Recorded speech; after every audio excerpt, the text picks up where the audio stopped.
यार हसन, सना तुमने? ईरान और इसराइल के दरमियान हालात बहुत खराब हो गए हैं। दुनिया एक और बड़ी जंग की तरफ बढ़ती नजर आ रही है। तो हमें क्या यार, हमें इस जंग से कौन सा फायदा होने वाला है? वैसे भी ईरान तो शिया मुल्क है, हम क्यों उसके बारे में सोचें? बात सिर्फ फिरकों की नहीं होती हसन। कभी कभी असल सवाल ये होता है कि कौन जुल्म के सामने खड़ा होने की हिम्मत करता है। हाँ, लेकिन इख्तिलाफात तो फिर भी है ना। इख्तिलाफात अपनी जगह, लेकिन देखो ईरान एक ऐसा मुल्क है जो बड़ी ताकतों के सामने डटकर खड़ा होने की हिम्मत दिखा रहा है। हाँ, ये बात तो है।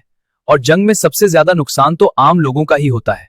असल सवाल ये नहीं कि कौन सा मुल्क है, असल सवाल ये है कि हम हक की बात करते हैं या खामोश रहते हैं। और ये भी हकीकत है कि इसराइल भी मुसलमानों का मुल्क तो नहीं है। बिल्कुल, और चाहे ईरान शिया मुल्क क्यों ना हो, लेकिन उसने कम से कम बड़ी ताकतों के सामने खड़े होकर मुकाबला करने की हिम्मत तो दिखाई है। हाँ, शायद तुम ठीक कह रहे हो।